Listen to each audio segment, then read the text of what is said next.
Mayor Johnson with Lehigh.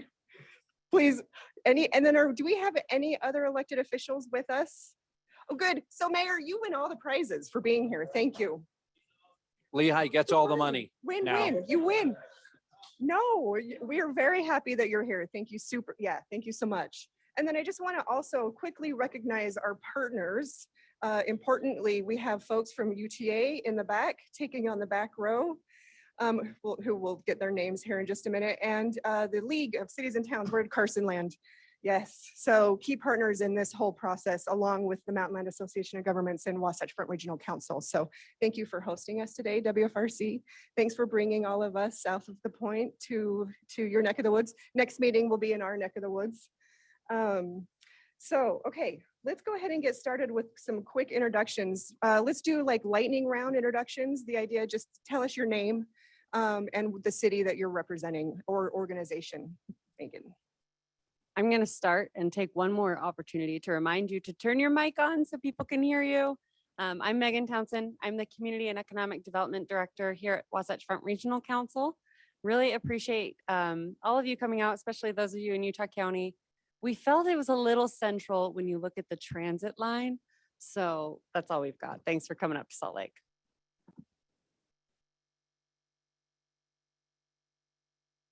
Thought I was already introduced, so I'll do it again. I'm Mayor Johnson with Lehigh City. Just happy to be here. Weston Apolloni, Layton City. Brandon Ripien with Layton City. Mike West with Lehigh City. I'm Ross Dinsdale with Lehigh City. Jason Bench, Orem City. Grant Allen, Orem City. Brandon Larson, Provo City. Javin Weaver, Provo City. Hannah Salzel, Provo City. You already heard from me, but again, Carson Eilers, Utah League of Cities and Towns. I'm Bill Kobabe. I am the program manager with the state of Utah over the moderate income housing database. I'm Adam Olson with Midvale City. John Hiskey with Taylorsville City, and we hope to be joined by Mr. McGrath, who is our planning director as well. I can color within the lines, so if any of you technical people really need to be up here, I'm happy to change with you there. Brittany Ward with Sandy City. Hi, everybody. I'm Andrew Gruber. I'm Executive Director here at Wasatch Front Regional Council. And for those of you who have not been here before, welcome to WFRC. We're happy to have you. Ted Knowlton, WFRC.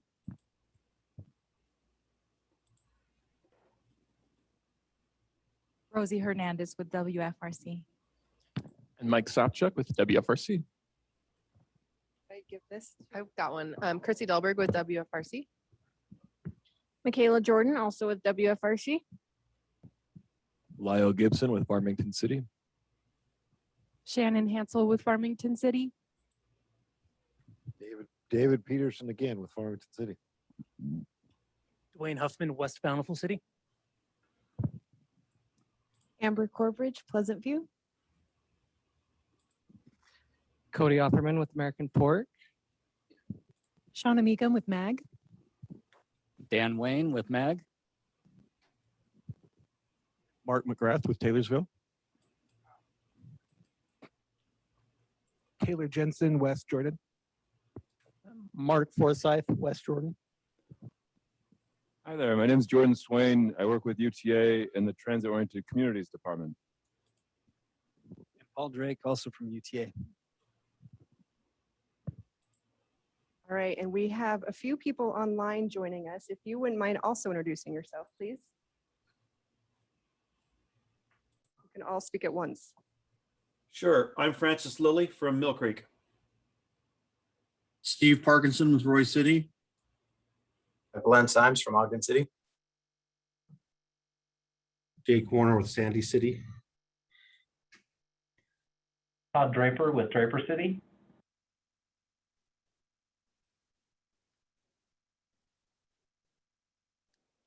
Andrea Pearson, WFRC.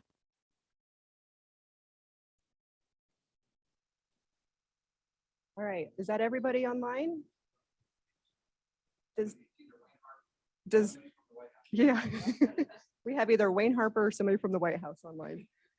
Yeah, that might, yeah. Is it West Haven? Feel free to introduce yourself.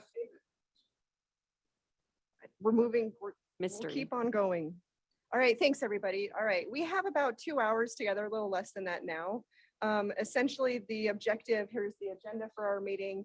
The objective is to remind you the requirements of station area planning, and the objectives, the timeline, a lot of the key provisions, and then importantly, go through the technical assistance criteria, the technical assistance application and criteria, as well as the MPO certification information. So that's what's going to take up our time for the most part. Importantly, we want to leave a ton of time. We're not going to, this definitely 2-hour stint isn't going to be us talking at you the whole time. We ultimately would like to leave a lot of time for an open house style interaction to allow you the opportunity to ask questions, for everybody to hear, and then maybe narrow that down, and we can even get to sort of more one-on-one question and answer if that's helpful for you all. Ultimately, we're here for you. So this is your meeting. So obviously let us know, moving forward. Please interrupt during the presentation too if you have questions, just to make sure that you get everything answered that you want answered. We will have a pop quiz, so be ready for that. 3-question pop quiz with prizes, and then the open house at the end. So let's see, that's everything. I think that's it. All right, let's start with some of the key overall objectives of House Bill 462. This is a pretty big piece of legislation that came out of the last legislative session. And the station area planning provisions are just a small, though also a substantial piece of House Bill 462. But talking about the larger bill to start, it's important to start with the basics, right? What are the objectives of House Bill 462? Essentially, to absorb growth and development around transit stations, because as we all know, that's where growth is best suited. We also need to ensure that it's a city-led and collaborative approach in getting these station area plans completed. And we also want to meet some regional objectives, and we'll unpack all of that moving forward. Okay, so let's talk about just some of the shared objectives, key objectives of the station area plan provisions themselves. There's 4 of them, starting with housing availability and affordability. Second is sustainable environmental conditions. Third is access to opportunities. Do we know what access to opportunities is? Would a slight description be helpful here? Essentially, it's the area that, or if you live in a neighborhood, how many jobs or libraries or schools or educational institutions can you get within where you live? Or it's the inverse. How many people can an institution, a job center, et cetera, get within a certain geographic distance, right? So it's access to opportunities. And then lastly is transportation choices and connections. This is an all modes for all persons kind of thinking. So working toward these objectives really helps us maximize the potential of the transit stations, which of course is the overarching goal of station area planning, and maximize the value of the investment that's already made in this infrastructure. Oh, we have a latecomer who will need to introduce yourself. Spencer Brimley, Clearfield City. All right, nothing like stopping the meeting. Okay. You're welcome. Okay, let's talk about the requirements. Let's talk about the geographical scope of the station area plan. Essentially, it varies by the type of transit. So you need to plan a half-a-mile radius from the center of the station area platform for any front runner, tracks, or streetcar station, or you need to plan a quarter-mile radius from the center of the platform for a BRT, a bus rapid transit station. And Megan, please interrupt moving forward, and anybody please interrupt moving forward. So that is your planning radius, right? From the center of the station. Half a mile front runner tracks, streetcar, a quarter of a mile for BRT.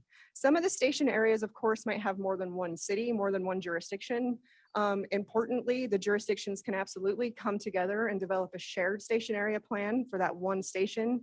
In fact, that regional collaborative approach would actually get you more points or prioritization when it comes to the technical assistance award, if that's something that you're going after. So keep that in mind.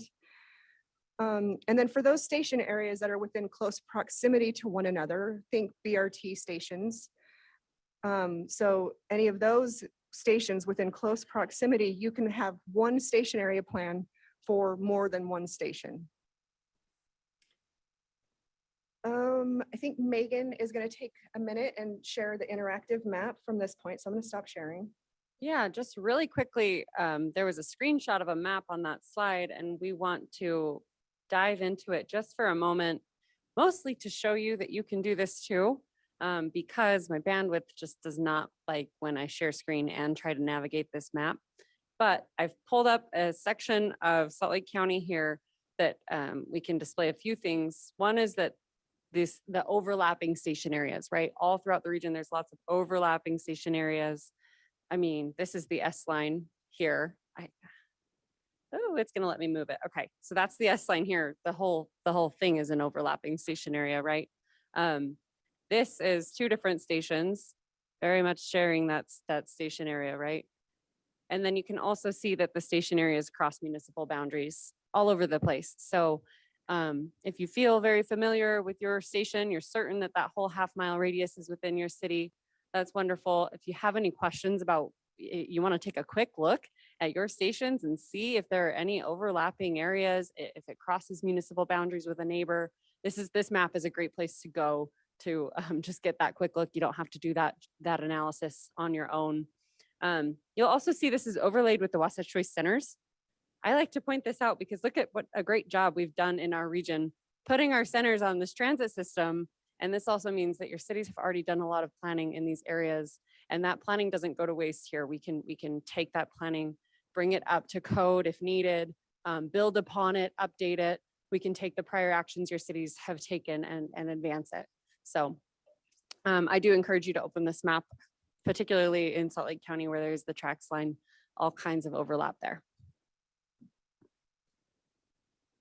Thank you, Megan. So I'm going to share again.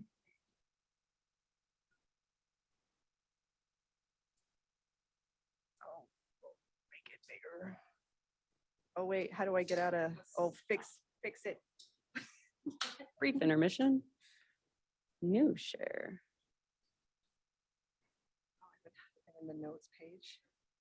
I go this one. Let's see, thank you. Okay. All right, next slide. So let's talk a little bit about the station area plan components. There's 5 components. So I don't know, if I did. Okay, sorry. I'm such a newbie apparently. Okay, 5 components to all station area plans. Starting with a vision. Essentially what the vision means is what are the development opportunities and constraints of the existing and future land, including open space and transportation. There's lots more provisions within the bill itself, so please take a peek at that. But essentially, that's the idea there. The map is the area that is subject to the station area plan. This is your implementation plan area. Yeah, why does it keep? This one, is this not why? It's on my screen. Okay.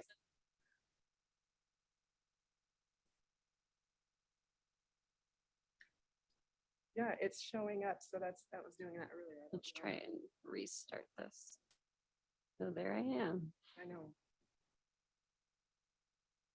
Okay.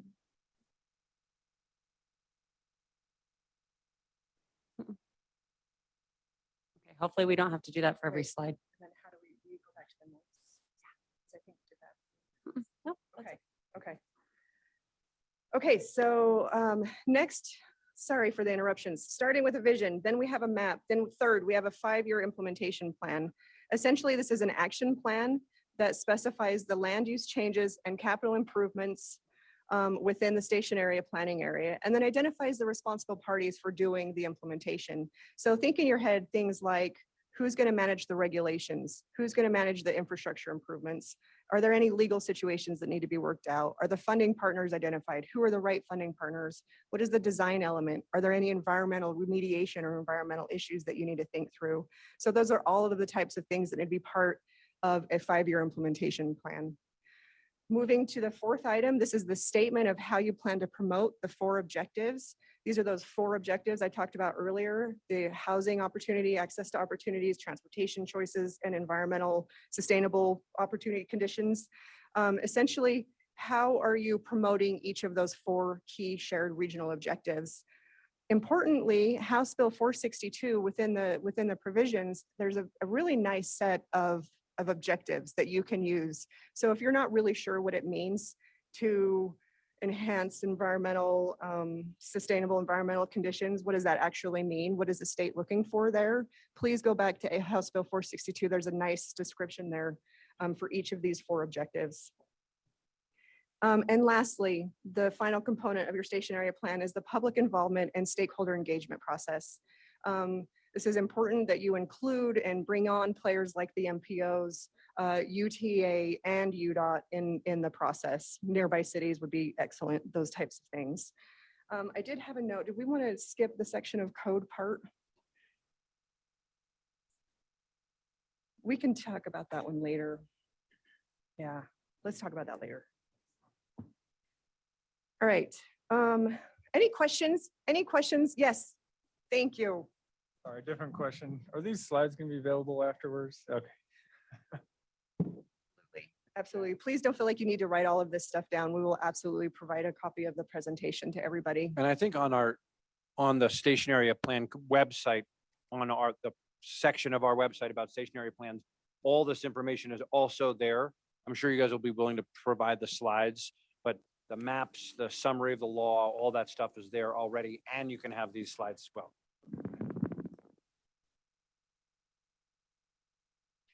All right, so let's talk about a little bit more about if there's no existing plan, if your community does not have an existing transit-oriented communities, transit-oriented development study, station area plan, you're essentially starting from scratch. You have until the end of the calendar year in 2025 to get all of the components and the regional objectives and everything complete, adopted, along with any land use zoning changes that need to be adopted, as well as a resolution adopting all of the stationary plan and zoning regulations.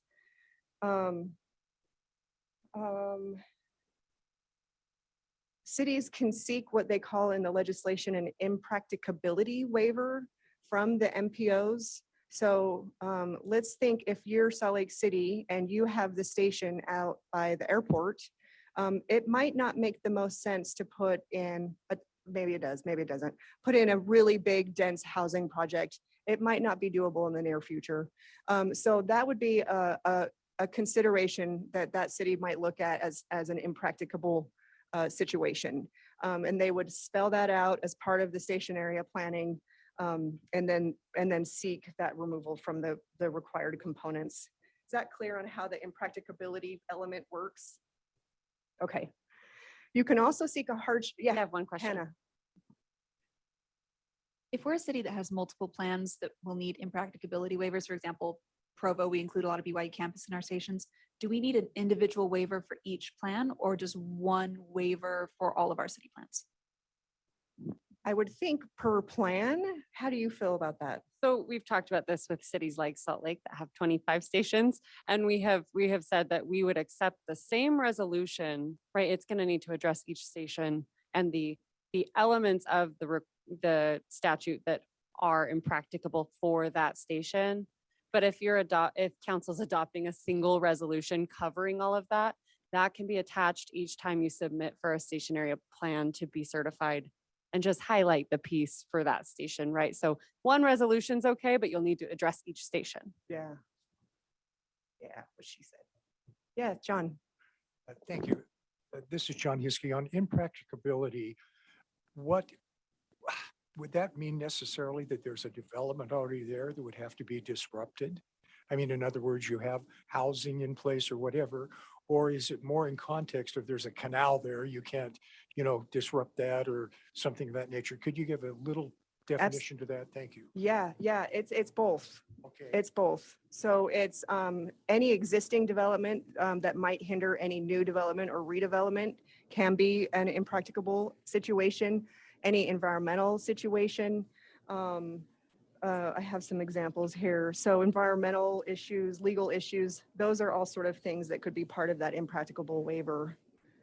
I will say the code is not incredibly detailed on what can and can't be considered impracticable.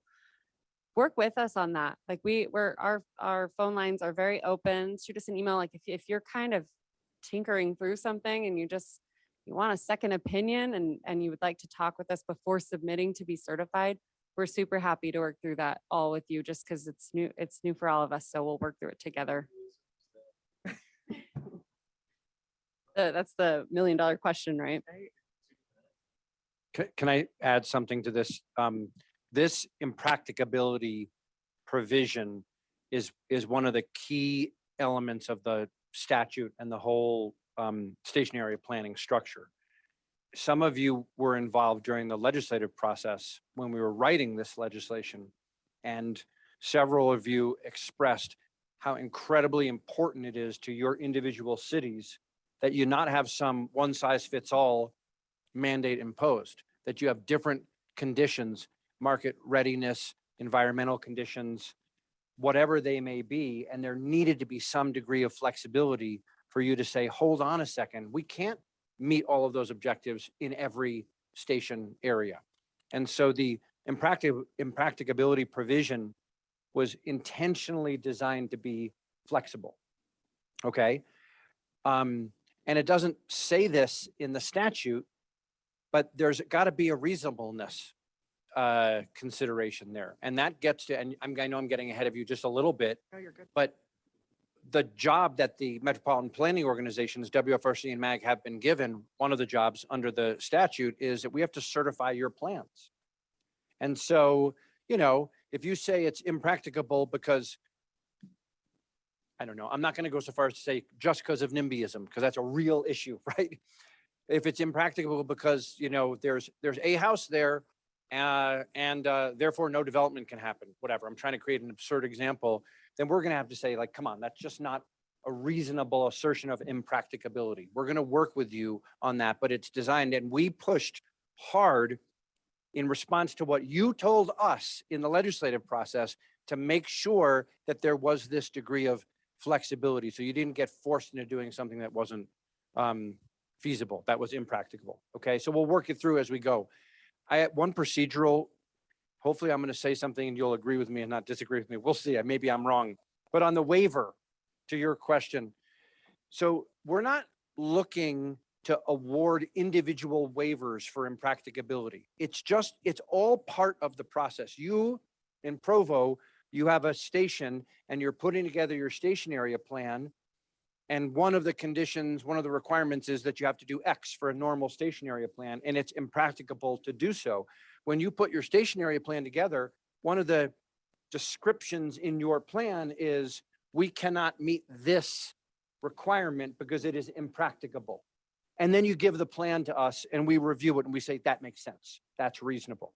So it's not right. It's not like we're going to be asking for and awarding independent waivers. Yeah.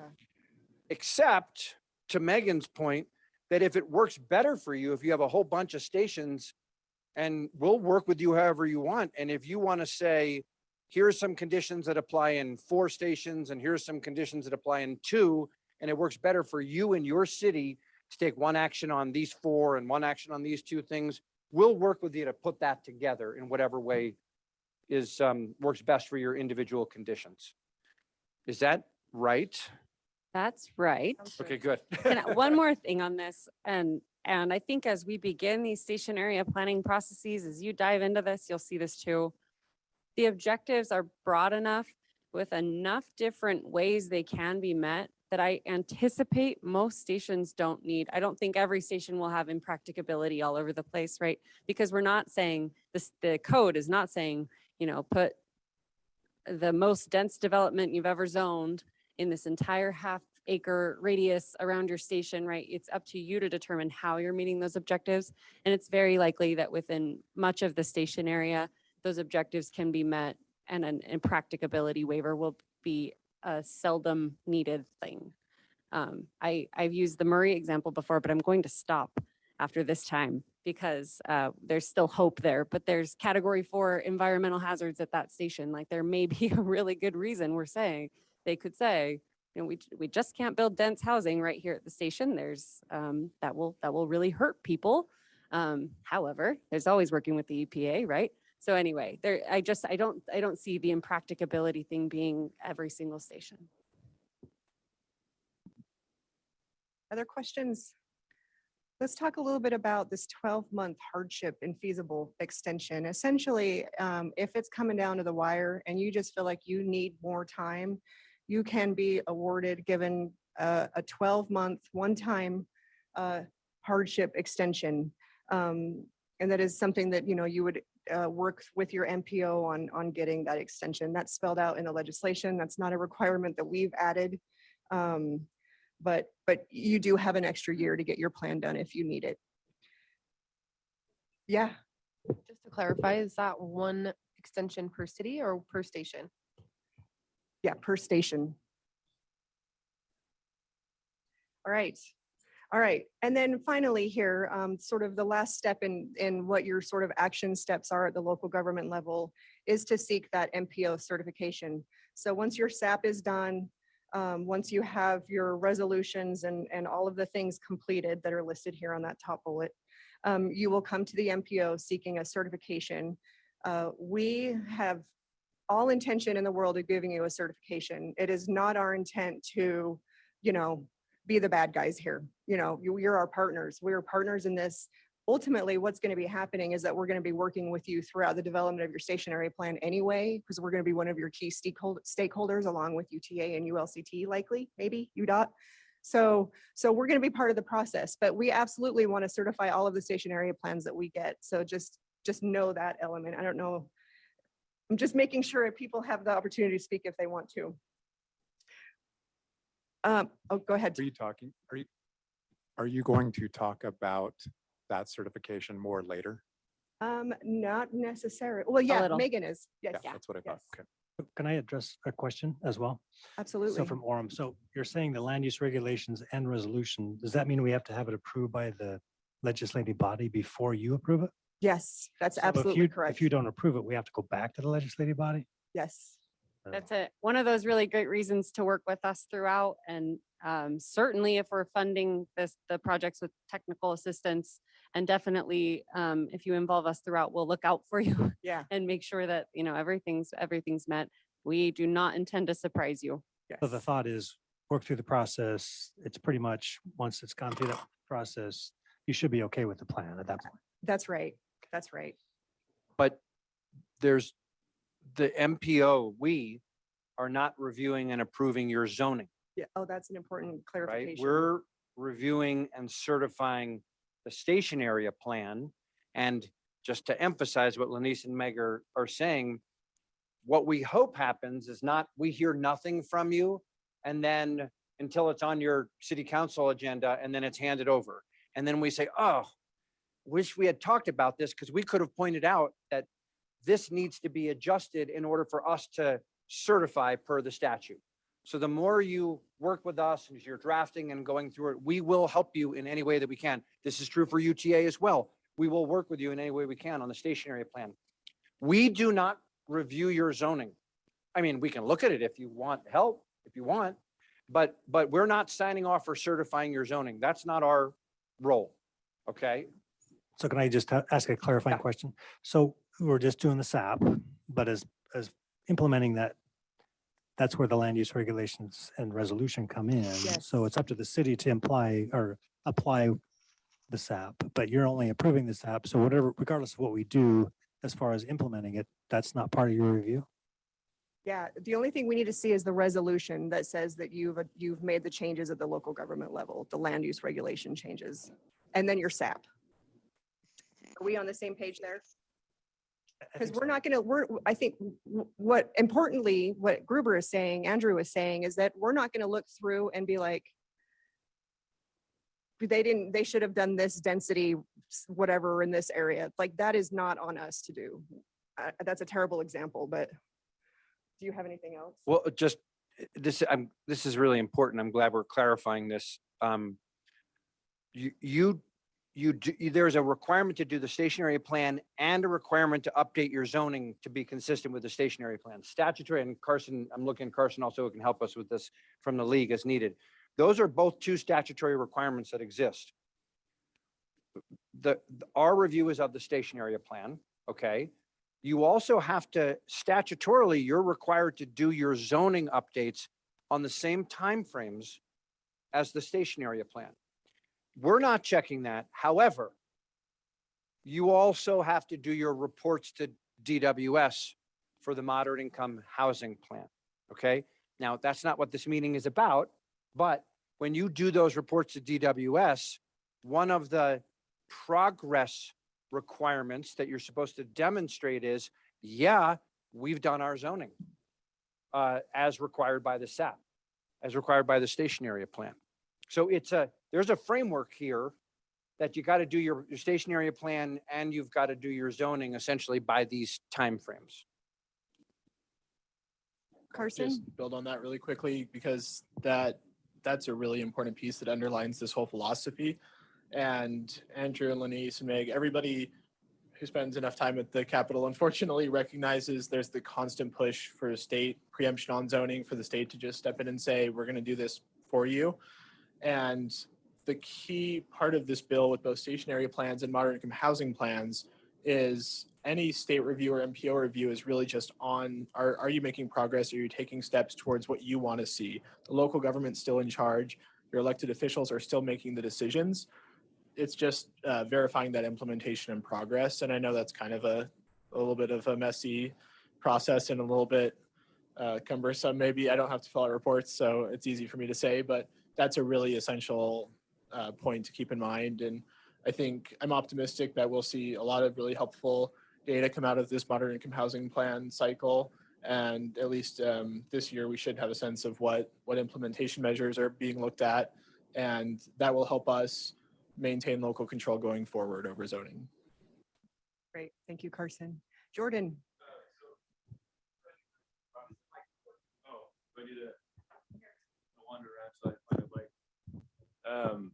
We understand that the process is imperative here. And in order to simplify the process, UTA has created a standard template that can be used to structure a scope of work for each station area plan. So if any of you are interested in using that template, I'd be happy to send it over. I know that some of you have already reached out and we've talked about that. But yeah, I think that it does a fairly good job at simplifying some of these things and clarifying some of the questions. So get with me after and we can talk about that template and it might clarify some additional things. Yeah, that's Can great. I keep this? Because I'll probably have other things to say back here. Sure. Yes. Just put it on the red, mute it for now. Yes. Mike West here. Just another question. We're all assuming existing transit when we're having this discussion. How does this, the requirement for station area plan work with timing of planned and new high capacity transit lines? Yeah, so any new station that is constructed after June 1st of this year, you have to complete your station area plan and adoption and resolution before service can begin at that station. All right, let's go through quickly. Did we talk through? So this is if no action. I'm advancing slides and it's not advancing. So let me come to this one. All right. So if existing action, it's just definitely delayed and it's messing me up. Okay. All right. So if you've done prior things, right? If you already have some elements of a station area plan, essentially just take a look and align what you've already done with the components, the required components and the required objectives.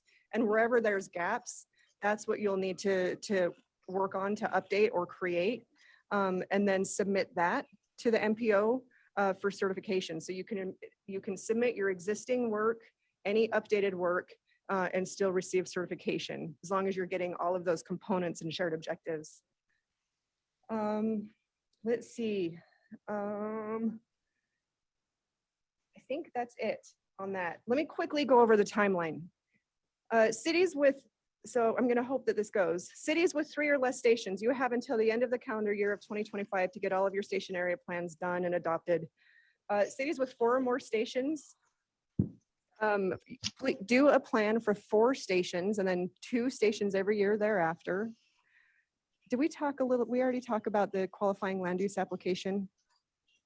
Do you guys want to hear more about the qualifying land use application? Okay, so essentially this is a trigger that can take place. So if you get a developer that submits a qualifying land use application within the station area, if it meets the requirements listed in that very bottom row, if it is within the existing rail station, you currently do not have an existing station area plan, it's 5 or more contiguous acres, it requires a general plan or zoning amendment.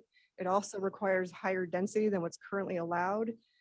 It requires new residential units with at least 10% moderate income housing.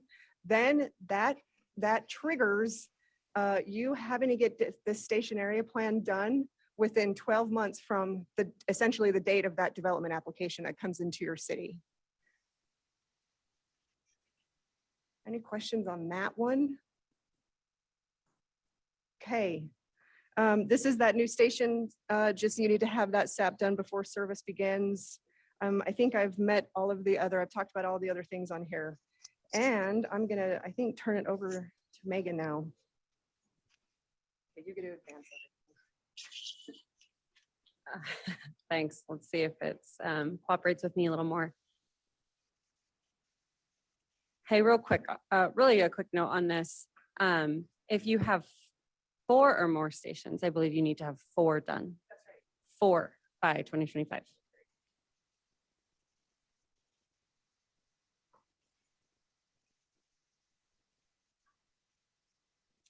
Okay, sorry.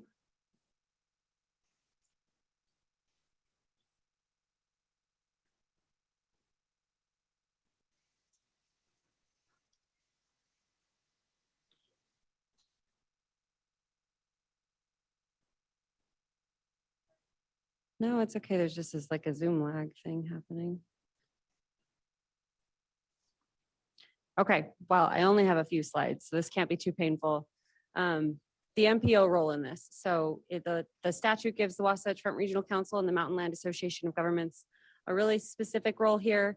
That is to provide you with technical assistance. That's what today is mainly focused on.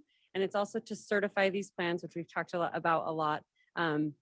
Today, we don't have the form available for you to submit those station area plans yet, but we can provide another information session like this if it's helpful once that form is available. Our intention is to give you all the information we possibly can and be here for you during this, so we can do another one of those when the certification, when everything's online and well in time for you to meet those deadlines. On technical assistance, we'll have funding to hire consultants to develop and update your station area plans, as well as the implementing zoning. And this can go above and beyond, right? Let's meet the requirements of the station area plan statute. We can go above and beyond and make sure this is impactful for your city. We can do this in whatever way really works for your city. I know some cities will adopt this as part of their general plan. Some will adopt it as a standalone item. Some of you may have a couple of plans that meet all these requirements, and we'll kind of sew it all together however we need and make it work for you. This will be applied for through us. That first deadline is coming up. The application is up. It's really simple. We have $5.2 million total that'll be spent over 2 years. And then after, there will still be assistance because we know that this has a span that goes much further than 2 years. The first deadline is on Monday, the 18th. So we wanted to schedule this to give an opportunity for you to ask any final questions to meet that deadline. This should be viewed as a rolling application. That application link will stay up. It'll be the same application link. We're just going to review every couple of months to try and get these funds into your hands as quickly as possible. We know you have deadlines. We want to work on your schedule here. So the 18th is not like the end of the world. If you miss it, you don't have to wait for a year. We'll review again in September. On the certification side, which we will definitely be providing more information on beyond what we have today, the MPOs each have a way that they'll be doing that. So for Mountain Land Association of Governments, they have a policy committee. The Wasatch Front Regional Council will review those through Regional Growth Committee and Council and certify those plans. It's intended that why the MPOs, right? Why not the state? This is intended to be a review by your peers. So, you know, mayors, the Regional Growth Committee is made up of your mayors. And the policy committee for Utah County will be made up of city leadership there to whom this is applicable. It's a review by your peers. So rather than this kind of top-down review. It's everyone holding each other accountable. And so we hope that this is a good solution for the station area plan review. Meg, we have a question in the gallery. Sure. All right, thanks, Meg. Jumping ahead, we had a successful application, let's say successful, happy, everyone's happy. Get some funding. Is there a consultant pool or what's that look like? What a nice segue to my next slide. Okay.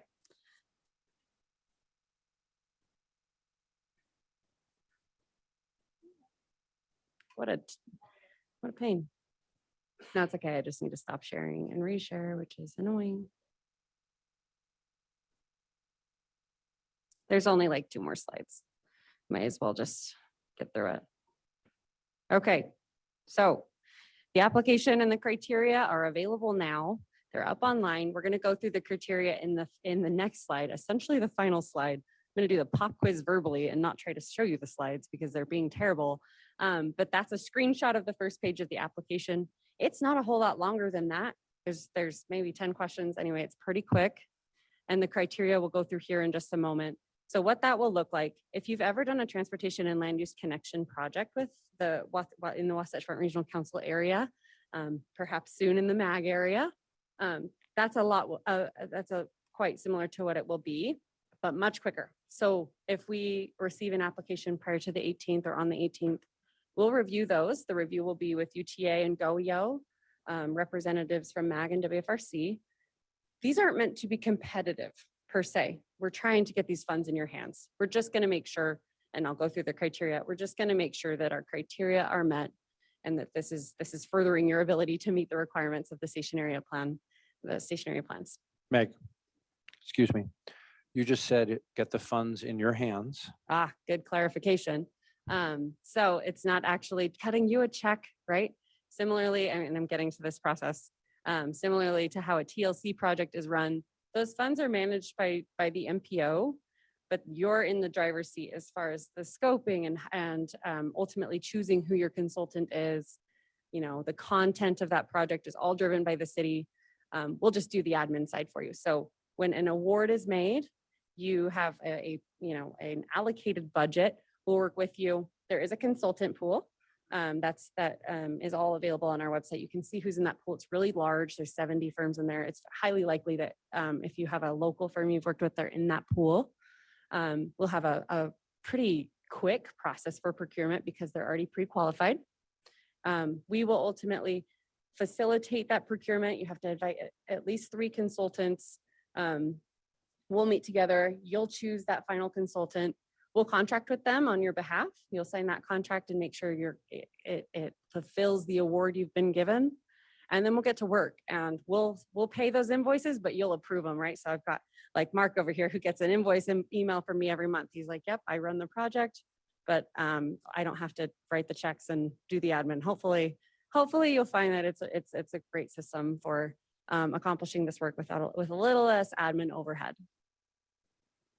Megan, can I make 2 quick add-ons? One is something you've already said, I'm just reiterating it.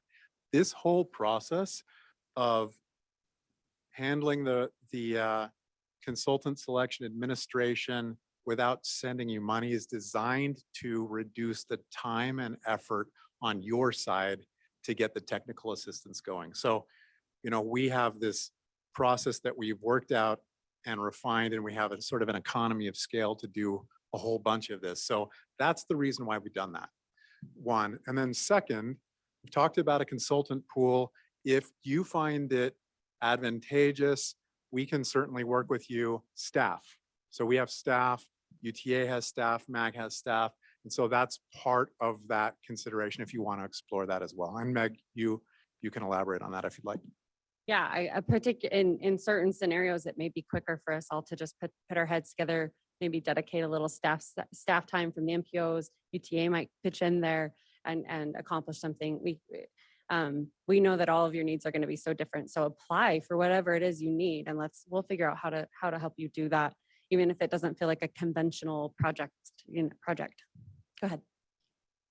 So with, in our case, MAG managing the consultant contracts, all of that, when we're filling out this application and it asks how much money we're requesting, MAG is the one paying that. So what do we as a city put on the application? That's a great question. So put your project estimate, your cost estimate, if you've done similar projects, sorry, I guess you could have answered this in Meg. If you've done projects that are similar, that's a good place to start. The review committee for these applications, we'll come to you and we'll say, hey, we don't think that's enough, or we are going to make an award to this project, but it doesn't need to be $1 million, right? Whatever it is, we'll help you adjust that budget. And you can call us and ask too and say, like, I have no idea how to cost this project. Here's what I'm thinking. What do you think? What do you think that'll cost? And we can kind of get to it in an iterative way. We'll help you on that. But put what you think. And there is, you're welcome to put up a local match, especially if you've budgeted to do some work like this already, right? But there is no match required with this particular program. So that's just something to keep in mind. You don't need to go revise your budgets before applying, right? You can just ask for the amount you need. Okay, so yeah, we can keep going through that process of how those projects are managed. We hope as well, there's a requirement to involve your MPO. There's a requirement to involve UTA. By doing this technical assistance project with us, that requirement will be very much met, right? You'll have a project manager from your MPO, someone to help you through this. We'll be working together anyway, and this is a great way to do it. Okay, let's look at the criteria, and that's just about all I have to share with you before we get to a full-fledged question and answer period. We don't want anyone to leave here without questions answered. We want to make sure we get to all of it if possible, knowing that deadline is on Monday, with many deadlines to follow. So don't panic if Monday is just out of the question. Please advance the slide. Nope. Never have I been so insulted by Zoom. Okay. Here's the criteria. These are not meant to be, they're not meant to rank projects 1, 2, 3, 4, 5, 6, 7, 8. Until we're running out of money, we don't need to do that. We just need to make sure that your projects meet the things we've got to accomplish here. Number one being this pertinent to the station area plan requirements of House Bill 462. Whatever we fund has to be furthering your city's ability to meet the requirements of House Bill 462 station area planning. It can go above and beyond that, and zoning is eligible regardless of the fact that MPOs aren't certifying zoning. We can still help you with that side of things. If you have a qualifying land use application that Lenice mentioned, so if you have had a property owner, a developer submit a application to you that meets those criteria, it's got to be 5 acres at least. It's got to have affordable housing. If you have parcels that are that big in your station area, keep an eye, right, on those proposals. Keep an eye on the qualifying land use application provisions, because you don't want to get caught not knowing that you had the chance that suddenly you have a 1-year deadline to do this, right? But keep an eye on that. If you do receive a QLUA, a qualifying land use application, your application is kind of going to be prioritized because then you have a year to complete the station area plan requirements for that station. So we'll float those to the top. Can I just add to that? I forgot to mention this. When a community does receive that qualifying land use application that you have deemed does qualify, you do need to prioritize that application at the local government level, along with any of the building permit applications, just of note. There's some code to be aware of there for sure. Thanks, Lenice. And just so, one thing that we put into the law is that a submitter of a qualifying land use application has to say that they want it to be considered a qualifying land use application. So in other words, it's not on you as a city just independently to say, wait a second, I've looked through this and I think it meets these criteria. Oh, the statute's been triggered for the 1-year timeline. The developer actually has to say to you, we want this, we deem this to be a qualifying land use application. So in a way, it's so that you don't get tripped up and it's entirely on you. If they say it, they want it, then you have to verify, you check, does it meet all of these various criteria? And then it becomes it pulls that trigger. A really great example of how the whole WFRC staff and MAG and UTA staff are looking out for you. Michaela just reminded me that it can be a 5-acre parcel where any portion of the parcels within your station area boundaries. So that's a good thing to be aware of too. It might be just, you know, caught in there a little bit, but the whole thing is 5 acres. So just in the little details, right? Devil's in the details. Okay. The other things we're going to ask you for in the application and take a look at when we're evaluating projects, station area challenges and opportunities. We're going to ask you about the opportunities and challenges that you're aware of facing that station. And if there are pressing needs, you know, that could give us a way to prioritize an application. In the beginning, though, we just want to better understand your project. Your start date, we may prioritize projects if need be by when you're ready to start. Because we're going to be awarding these funds, so we're going to be awarding these projects so frequently. If you're not ready to start until next year, we could take another look at starting next year if need be. But we just want to better understand your project. Regional collaboration, projects where more than one community are involved might be prioritized. Again, we want to better understand your project, so tell us all about it anyway. And then local match, if we were running out of money, right, this might be a way we'd take a look at that. And maybe the thing you can hear here is get that application in. We've got all the money right now. Like, let's get started if you're ready. And we don't have to worry so much about the competitive aspect of the program. That's about all we have to share with you for now. Again, today's focused on technical assistance. We'll do this again with certification. Once there's a form ready, you have a chance to dive into those checklists, see what you need to do. We'll do this again, but we're still happy to answer any questions about getting certified and all of that now. I'm going to put our contact information up on the screen. Lenise is going to start a pop quiz while I do that.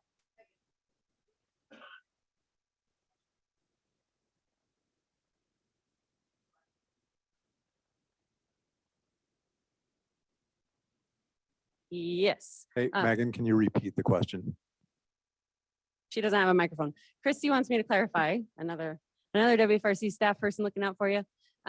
If you were to make multiple applications that will first try to get to something to everyone who's applied and then go back around. And if we're doing a couple projects, we'll take a look at those. There's no like limit one project per year or anything like that, but we're going to try to look also at regional equity, not spend all this money in, you know, one side of one county right away. We want to make sure the whole region benefits. So we'll look at things like that too. Okay, pop quiz time. All right, first question. Can you name one or more of the 4 station area plan regional objectives? Oh, okay, wait. Not Andrew. Not Andrew. Maybe next. Okay, yes. Grab a mic. Increase transportation choices and connections. Increase transportation choices and conditions.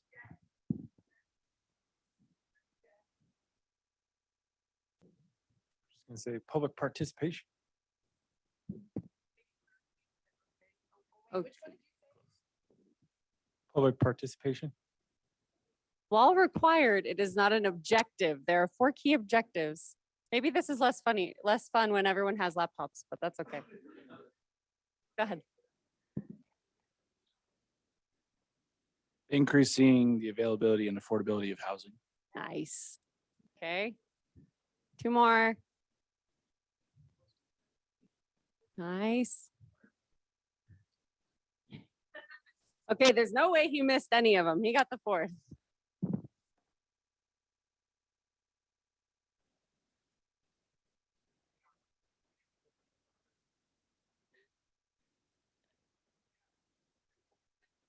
Okay, our next question. I think the first one gets a prize, right? Is that the deal here? Yes. Name one or more of the 5 station area plan components.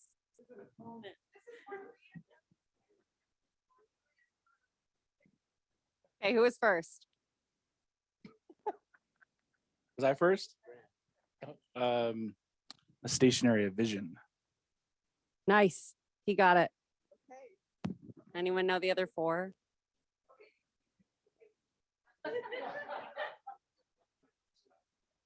It's chaos up here. I don't know if our Utah County friends are ever going to come back. Okay. Last pop quiz question.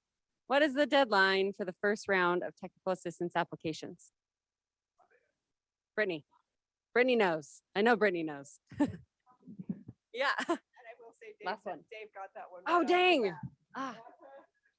There's too many cooks in the kitchen. Okay. So we booked this thing for 2 hours. We have now presented to you and talked for 1 hour. We have, our time is yours. So this is questions about generally the requirements, questions about your project. We can talk about all things station area planning here. So, and we have folks online too that may have questions. And let me just quickly jump in and note that, of course, there's a lot of great staff from WFRC. And I just want to remind that we have Dan, who is here, Dan Wayne from MAG. He is the program, he's going to be the program manager for the station area planning.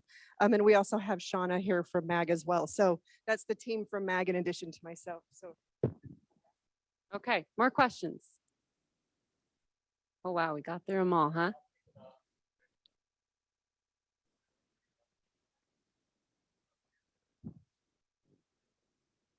So a question regarding previously completed work that qualifies. Is there any requirement on how recent that work has to be? If it's something that was 20 years old, is that still qualifying as pre-existing?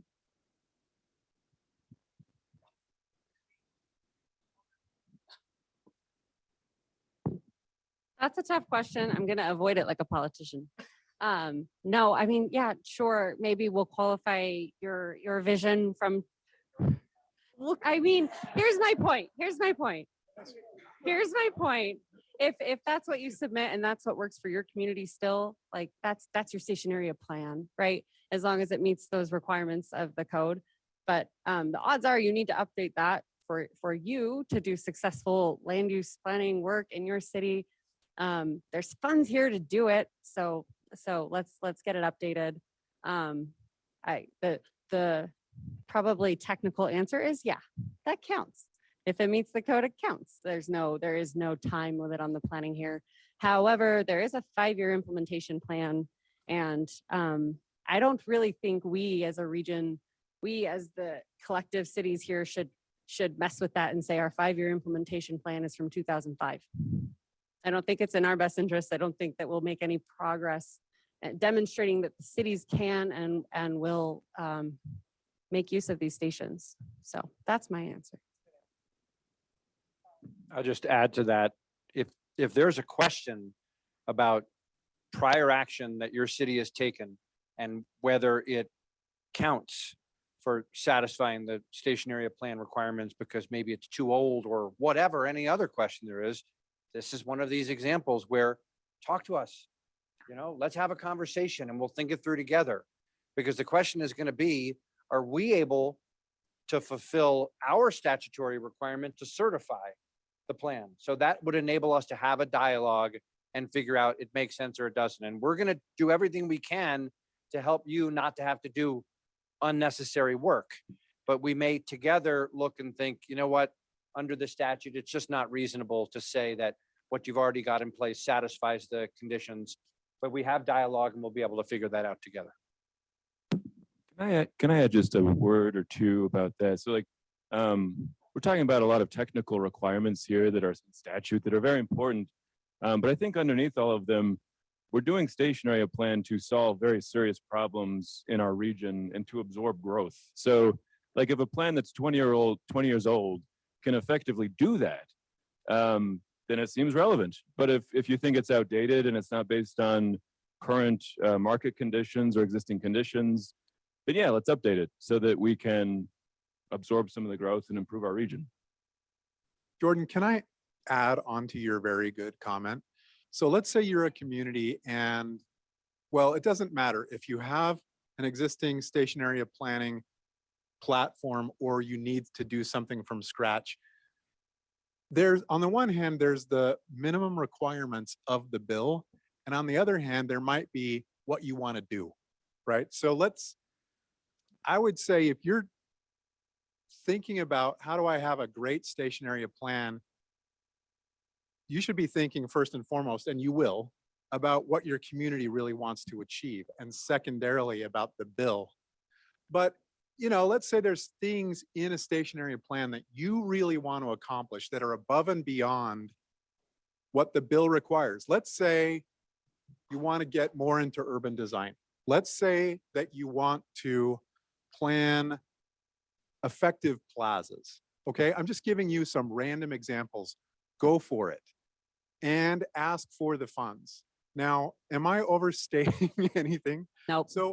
So, you know, think about making something sing for your community first and then the bill second. You know, this is fun for me when my bosses look at me to make sure that they didn't overstate anything. That is fun. Javin had a question, I know. Just clarification to make sure. So essentially we'll figure out, we'll draft our station area plans, but then we have to essentially pre-zone our areas within these station area plans to match the zoning prior to this. So the city's gonna have to pre-zone it and be okay with that as essentially. Sorry, what exactly is the question? We're gonna have to pre-zone the lots and parcels around these station areas to match it prior to this being completed in 4 years. Correct? That the code requires you, yeah, to zone it. You know, that's certainly something you'd want to work through with whoever your land use attorney is, whoever you use for that. Because that could look different for every city. Where we're not certifying that, like, we're happy to help with whatever kind of an ordinance you're trying to write, maybe if it's some kind of an overlay zone, whatever it is. But I would certainly say that you'll want to navigate that with some legal advice that I can't give you. So can I just add on to that quickly, and Andrew, you can chime in too, but we discussed the sequencing of adopting land use changes and the planning, because I think we spent many late nights on that. And I think it is in the interest of property owners who want to develop at a higher intensity to wait until the planning process is complete, because there's some referenda safeguards and some other mechanisms. So if you're concerned about the zoning being adopted before the planning is complete, and like something, maybe a single lot being developed before everything else is kind of finished planning, I would suggest working with your property owners to say, let's see what the big picture is. We think it's in your interest to hold off on this, and then, yeah, just continue to work with the MPOs and figure out that.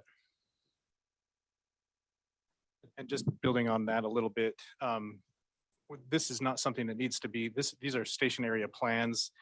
They need to be adopted by a certain time frame, but the zoning that underlies it is one of these things that we're going to be looking for in the coming years as progress happens and as development takes place. The zoning would follow the development, of course, and the desires of the property owners to develop their properties. So this is something that we would look for as a progression towards meeting the goal, as stated in the larger moderate income housing plans. We're looking for progress towards completion of the goals, not necessarily that everything has to be in place even by the time that these station area plans are due. So the zoning piece, I think, can be a little bit more of a progressive kind of a thing. But let me just add to that. I'm not sure that we did spell that out super clearly. That might have been my bad, but when every year when you submit to the Department of Workforce Services your moderate income housing report, I think it's now due in October, you'll, in addition to submitting that report to DWS, you'll include the certification, the SAP certification you receive from the MPO as part of that report submittal process. John?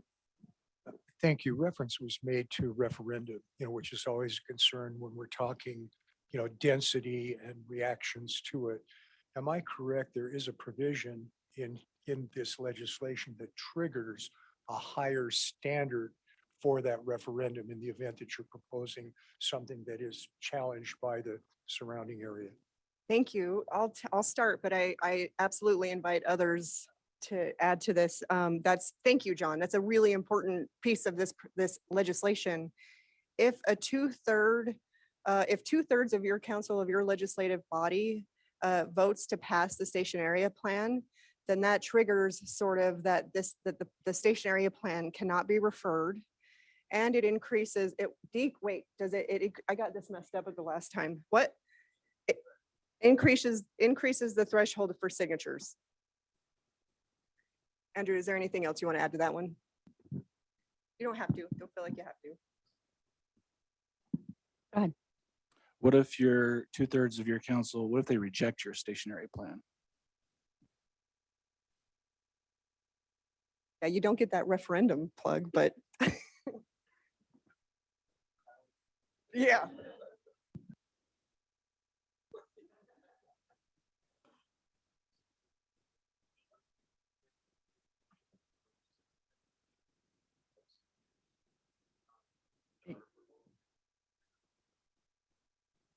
So there's two things.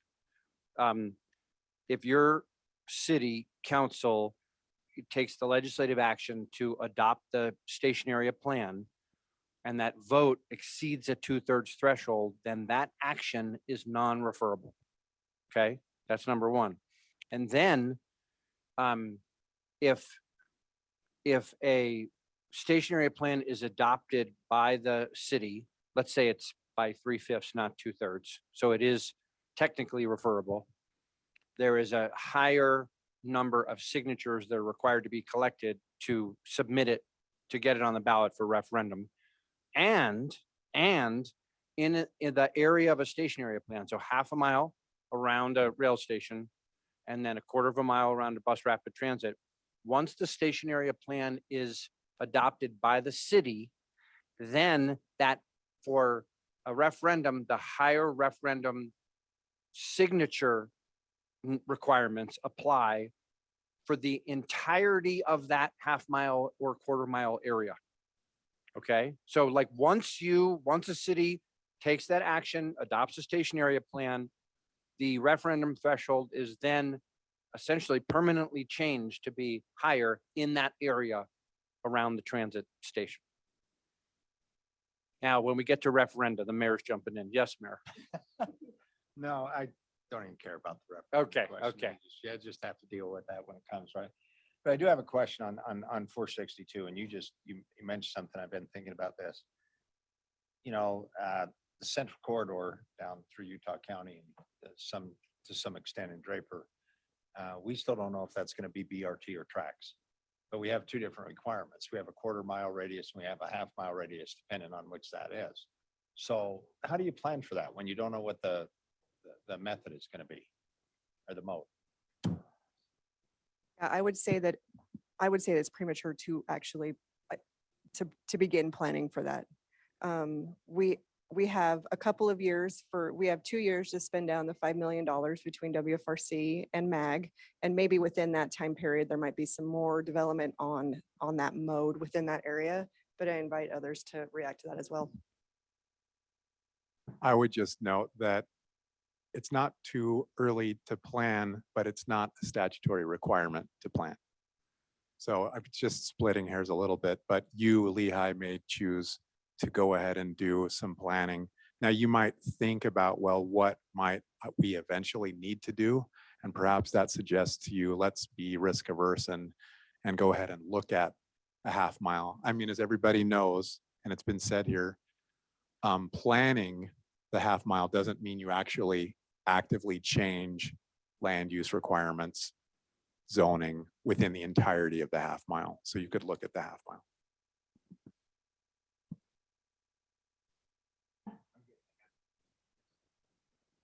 Okay, we had a couple questions back here. Go ahead. Me? Yeah, we have Okay. two, I think. So I guess my question is, and you kind of just addressed this, but I'm in Lehigh. We work with development daily, and around where we believe we're going to have future track stops. We have developers looking at what their options are. Is there any money that we could pursue to start planning these areas? Because we have one specifically next to State Street, and there's like 30 parcels within that area. It's all fragmented, and it would be nice to have a overall plan for the area. The city currently doesn't have any planning money set aside for that effort. So what can we do to preemptively plan and help these developments be a little more cohesive? I love that question because I have a really great answer for you, which is within the MAG region, we are creating a TLC-like program. It's going to be a technical assistance to governments grant program that Dan is going to manage from the MAG region. And essentially it's to fund any kind of transportation and land use coordinated or connected project. So that very project would be absolutely eligible for this grant program. We're hoping to kick it off in the fall of this year. So money will be available shortly. We're thinking about 800 to $1 million every year. So total, it'll be a competitive grant program, but we're working through sort of a lot of the specifics right now, but we plan to do a ton of outreach with you and others moving forward within our region. Just of note, that will be open to Utah Summit and Wasatch counties, to the local governments within all 3 of our counties. And that's if we decide that for whatever reason, the SAP funding doesn't match, doesn't line up. So there's a couple pots that you would be, that kind of a project would be eligible for. And I would just add that that's music to my ears to hear about talking about specific projects and partnerships with the developers and other stakeholders in your community, whereas the station area plans are broader and higher level plans. Through the technical assistance to government or the TAG program, we hope to encourage develop specific projects and partnerships to really jumpstart implementation.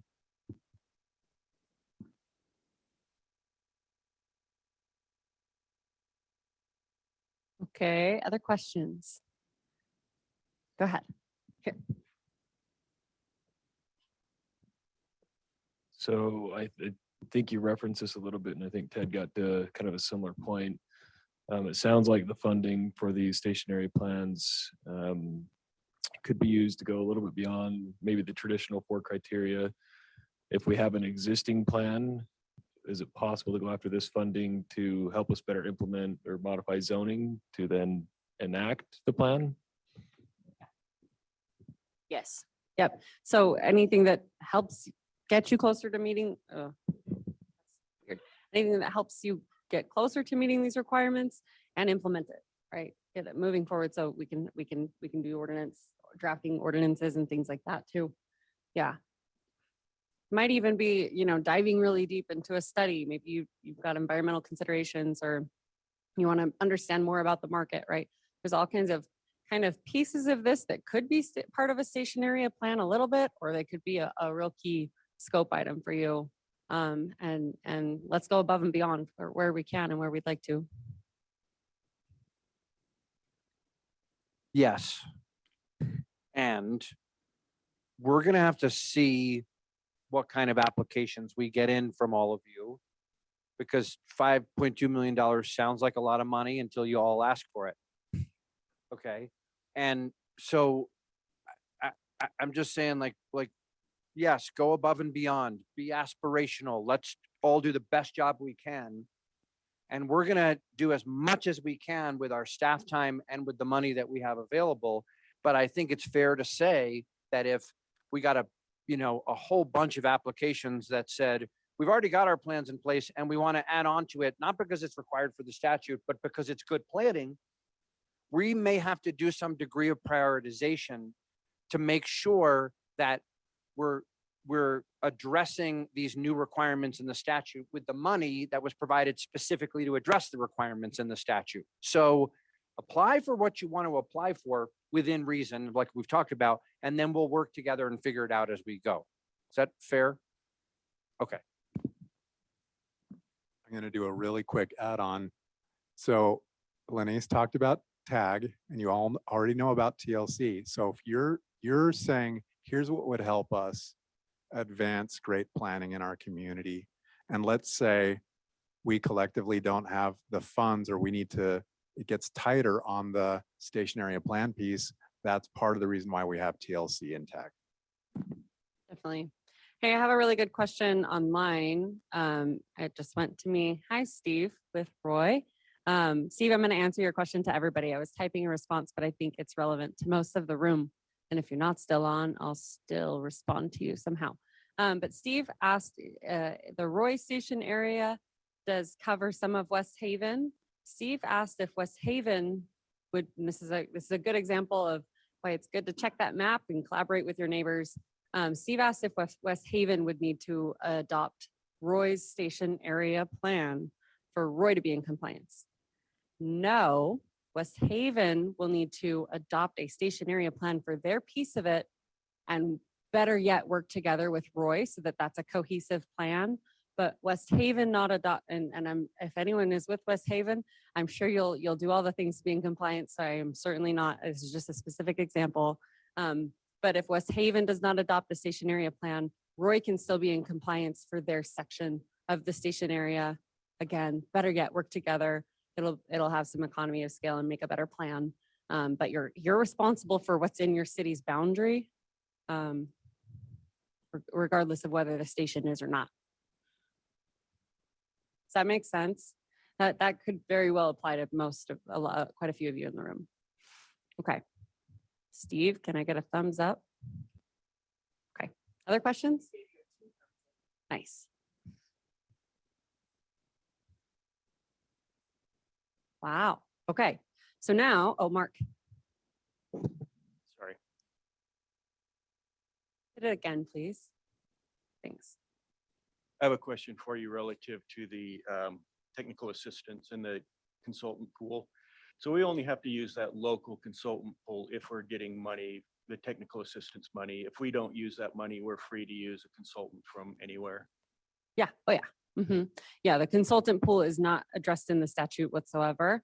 It's just the way that we're going to manage those funds. And for us, it makes the procurement a whole lot more efficient. And we've got some good talent in that pool.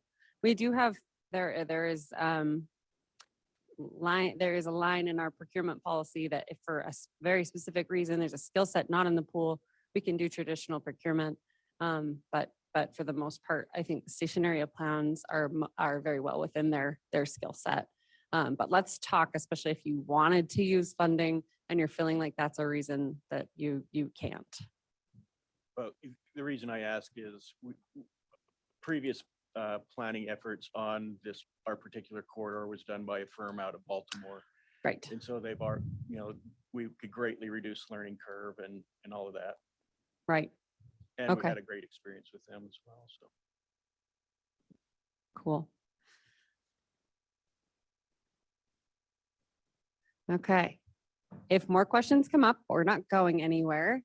If you brought your laptop and you want us to take a look at some piece of the application, let's do that.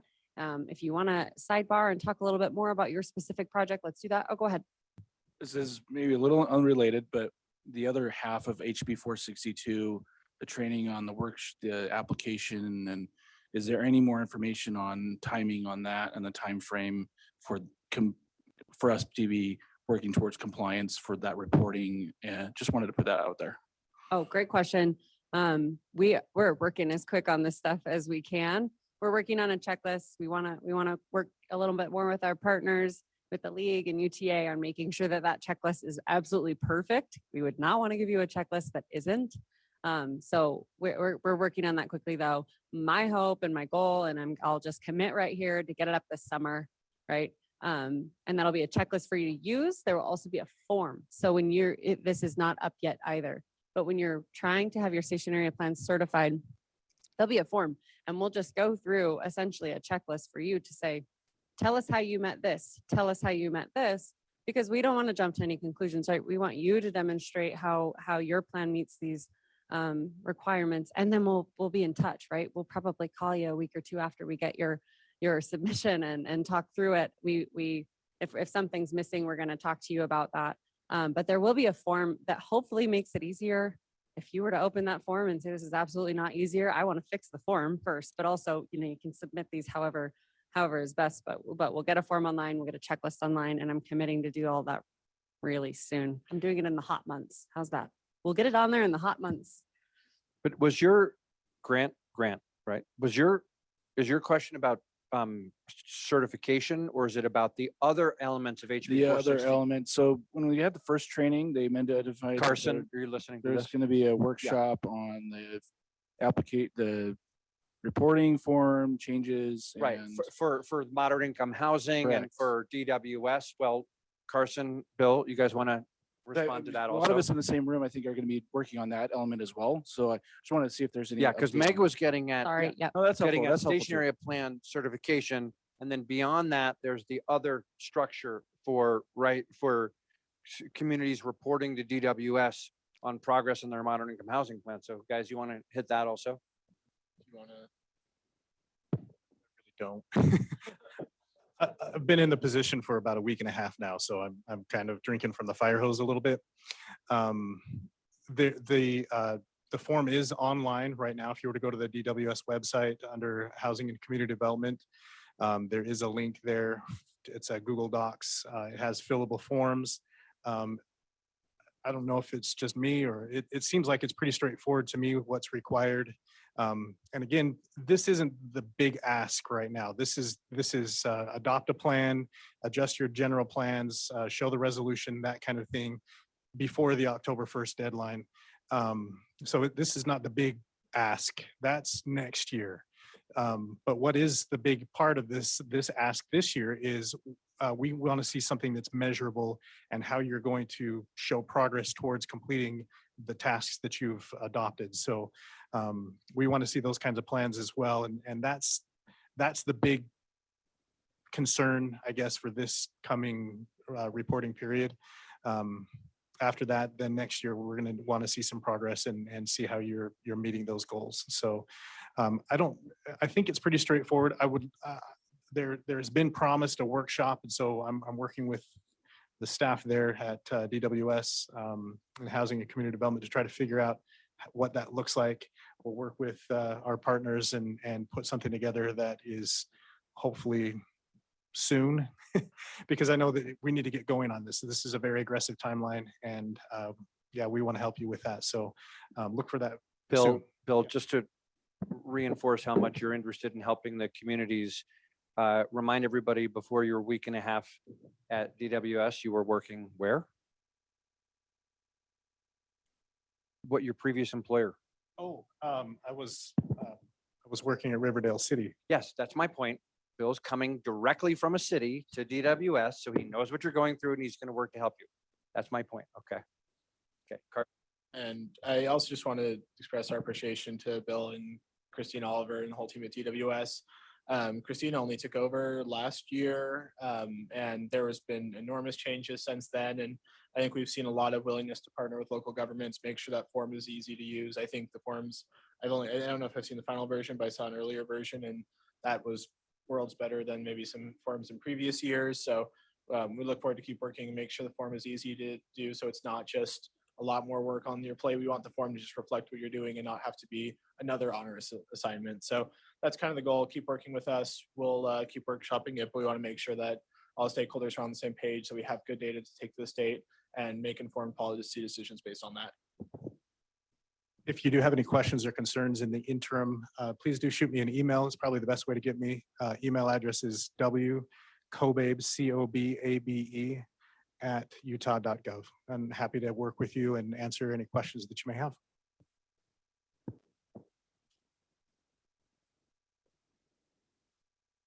A solid reminder of how this is tied in with so many other things, right? So it's a solid question. It's important, the relationships. Is that it? Okay, well, we're sticking around. So if you have application questions, project specific questions, all of that, we'll be right here and we can all hang out as long as you'd like. Thank you so much. Thank you, everybody.